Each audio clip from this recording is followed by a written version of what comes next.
Hi friends, మరో different recipe తోటి మీ ముందుకు వచ్చేసింది వారాహి కుకింగ్ వరల్డ్. మీ సరిత. సొరపొరుటు రెసిపీ మా అత్తగారి చేతుల మీదుగా మీ అందరి కోసం. మరి లేట్ ఎందుకు, స్టార్ట్ చేసేద్దామా? ఇవన్నీ కూడా సొర చేపలు. వీటిని ముక్కలుగా కట్ చేసి వాటర్లో వేసి ఉడకబెట్టాలి.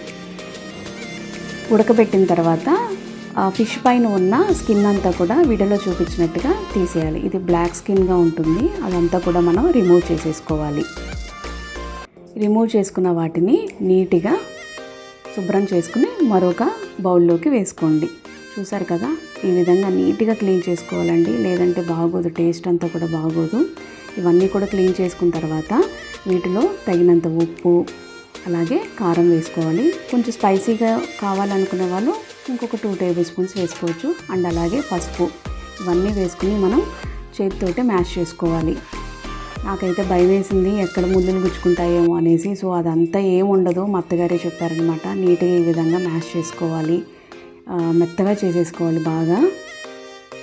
సో దీంట్లోనే మనం ఒక 2 టేబుల్ స్పూన్స్ అల్లం వెల్లుల్లి పేస్ట్ కూడా వేసుకోవాలి.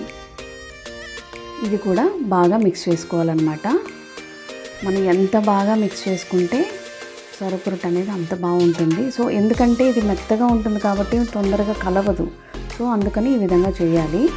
సో దీన్ని మనం ఒక బౌల్లో ఉంచుకున్నాం కదా, దాన్ని స్టవ్ మీద పెట్టుకుని నీరంతా ఈరేంత వరకు కూడా మనం దీన్ని కుక్ చేసుకోవాలి. చూసారు కదా, నీళ్ళంతా కూడా అబ్జర్వ్ అయిపోవాలి.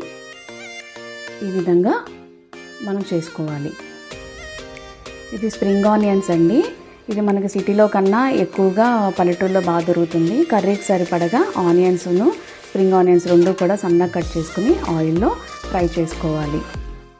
ఇలా ఫ్రై అయిన తర్వాత మనం పక్కన పెట్టుకున్న సొరని మనం ఇందులో వేసుకుని ఆనియన్స్ అన్నీ కూడా మొత్తం ఆయిల్లో బాగా మిక్స్ అయ్యేటట్టుగా బాగా గరిటెతోటి బాగా కలుపుకోండి.